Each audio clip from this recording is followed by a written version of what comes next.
पवन बचपन से ही पढ़ाई में बहुत होशियार था। अपने गांव से इकलौता पवन ही था जिसने एमबीबीएस किया था और अब एमएस यानी मास्टर्स इन सर्जरी करने के लिए उसे एक रेलवे हॉस्पिटल में एज ए जूनियर डॉक्टर काम करने का मौका मिला।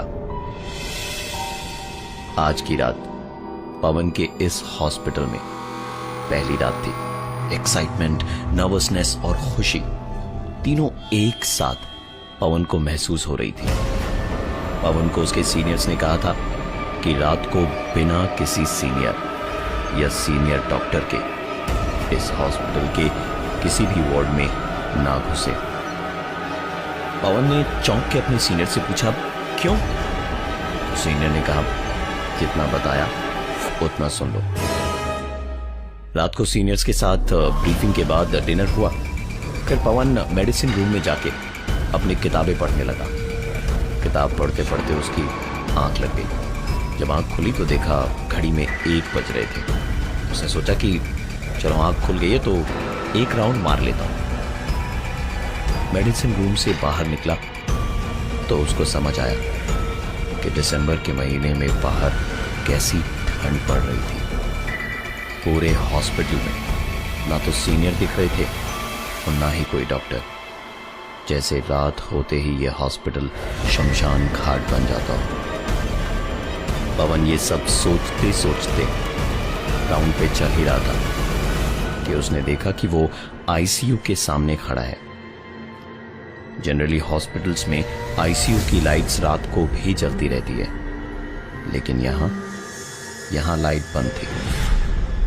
पवन लाइट चेक करने अंदर घुसा तो ईसीजी मशीन की आवाज सुनाई दे रही थी और साथ में लोगों के खर्राटों की। सब नॉर्मल देखकर पवन बाहर निकलने के लिए पलटा ही था कि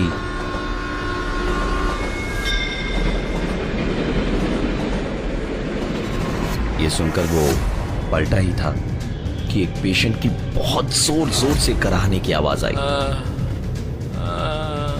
पवन दौड़ता हुआ डॉक्टर्स रूम में गया और एक डॉक्टर को बुला ले आया। इस बार आईसीयू की लाइट भी ऑन थी और सारे पेशेंट्स आराम से सो रहे थे। ऐसी सिचुएशन देख के डॉक्टर ने कहा, पहली नाइट ड्यूटी है ना तुम्हारी, आगे से ध्यान रखना और अकेले किसी भी वार्ड में मत जाना। पवन और डॉक्टर दोनों आईसीयू से बाहर निकले। डॉक्टर अपने रूम में चले गए और पवन सोचने लगा कि जो कुछ भी उसके साथ हुआ वो आखिर था क्या। इसी सोच में डूबा हुआ था कि उसने देखा एक आदमी दौड़ता हुआ जनरल वार्ड में घुस गया। पवन डॉक्टर की सारी बातों को भुलाकर उसके पीछे जनरल वार्ड में भागा। वहां जाके उसने देखा तो वहां कोई भी उसे नजर नहीं आया, लेकिन वार्ड की खिड़की खुली हुई थी। शायद जो कोई भी था वो इसी खिड़की से कूदकर बाहर भाग गया। पवन उस खिड़की से बाहर झांक ही रहा था कि किसी ने उसे पीछे से जोर का धक्का दिया, जिससे वो आधा खिड़की के बाहर और आधा अंदर था। और तभी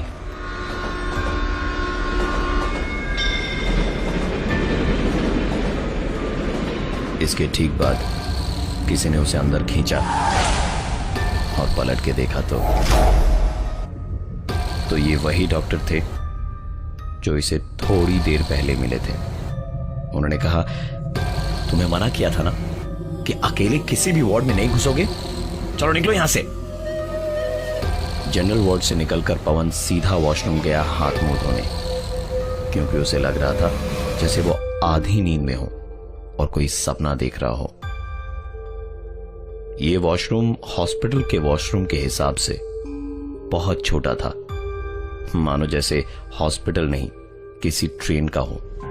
हाथ मुंह धो के पवन बाहर निकल ही रहा था कि उसने सुना,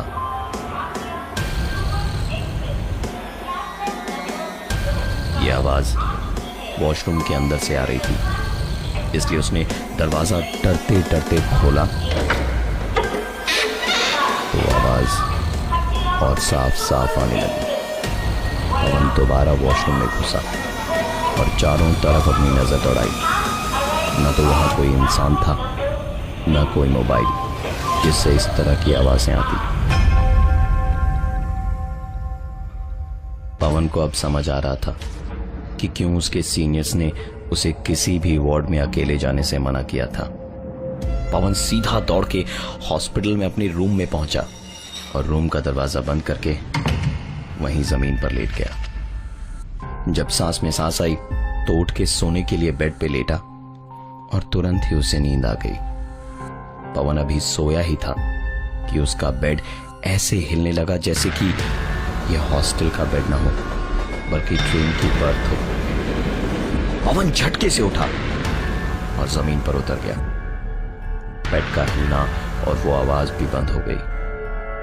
पवन को लगा जैसे वो कोई सपना देख रहा था और वो दोबारा जैसे ही बेड पे लेटा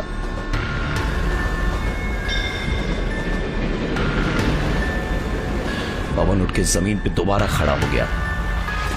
पवन के बेड से उतरते ही बेड का वापस हिलना बंद हो गया और तभी पवन के कमरे के दरवाजे पर दरवाजा खोला तो सामने उसका रूममेट खड़ा था और उसने हाफते हुए पवन से बोला,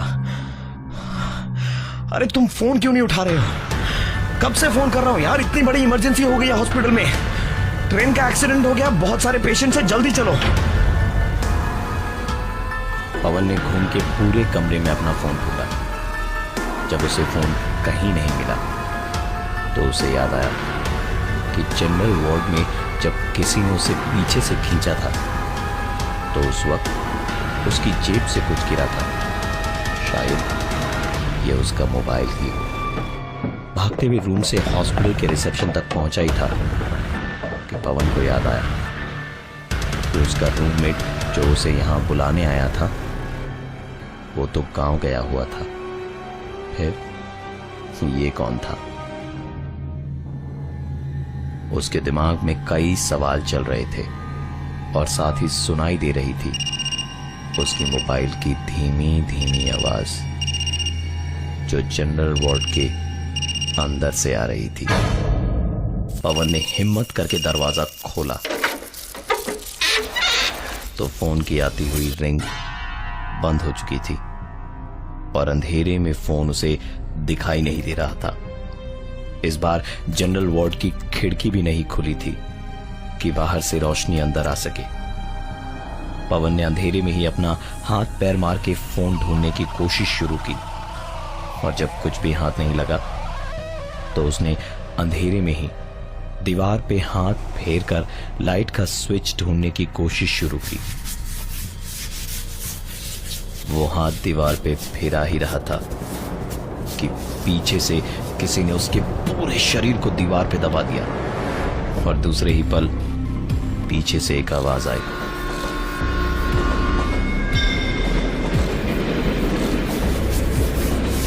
पवन को इन सब के बीच हाथ मारते मारते लाइट का स्विच मिल गया और जैसे ही उसने लाइट जलाई तो उसके शरीर पर से वो दबाव हट चुका था और ना ही पीछे से किसी ट्रेन की आवाज आ रही थी। रोशनी में जब उसने पहली बार इस कमरे को देखा तो उसे यकीन नहीं हुआ क्योंकि वो घुसा तो हॉस्पिटल के जनरल वार्ड में था लेकिन ये स्टोर रूम लग रहा था।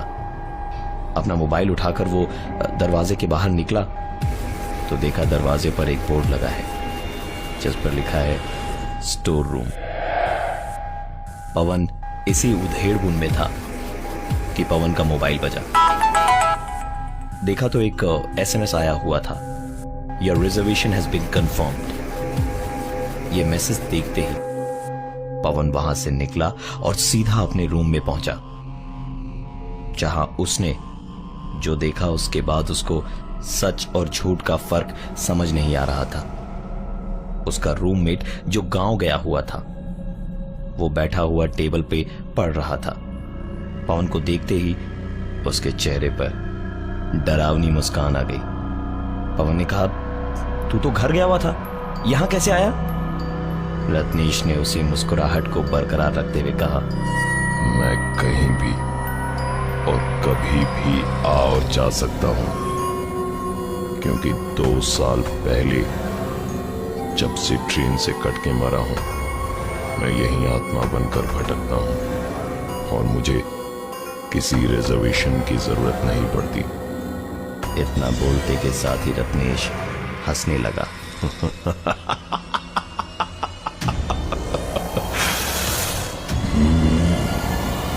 इतना सब कुछ सुनने के बाद पवन वहां से बाहर भागा और पूरे कॉरिडोर में सिर्फ पवन के भागने और रत्नेश की डरावनी आवाज गूंज रही थी।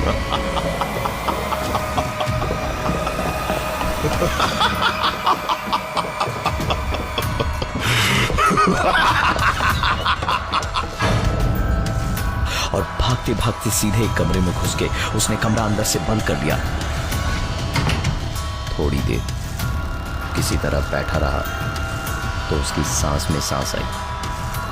पलट के देखा कि उस पूरे कमरे में सिर्फ एक स्ट्रेचर था, जिसके ऊपर एक लाइट लगी हुई थी जैसे किसी ओटी में होती है, और स्ट्रेचर पर थी एक लाश। पवन दरवाजा खोल कर निकलना चाहता था, लेकिन उस दरवाजे को वो खोल नहीं पा रहा था। मानो जैसे कोई ताकत उस दरवाजे को बाहर से पकड़ी हुई हो। लाख कोशिशों के बाद भी वो दरवाजे को खोल नहीं पाया, तो एक पल को पलट के स्ट्रेचर की तरफ देखा और देखा वो लाश वहां नहीं थी, बल्कि वो लाश उसके ठीक 2 इंच दूर खड़ी थी।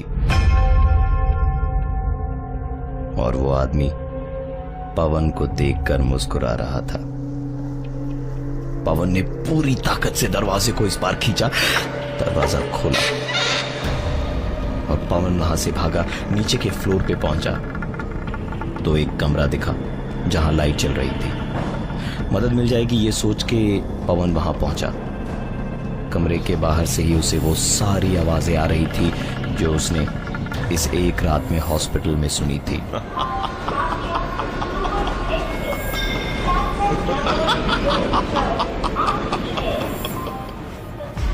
पवन 2 कदम पीछे हटा ही था वहां से भागने के लिए कि किसी ने जोर का धक्का मारा और पवन सीधा उस कमरे के अंदर जाके गिरा। पवन मन ही मन सोच रहा था कि पता नहीं अब इस कमरे में क्या दिखेगा या सुनाई देगा, और इस डर से जैसे ही उसने अपनी आंखें बंद करी, उसे सुनाई दी कुछ आवाजें, जिसे सुनते के साथ ही उसे लगा कि अब तक जो कुछ भी हो रहा था वो उसके साथ एक मजाक था। Welcome to the family!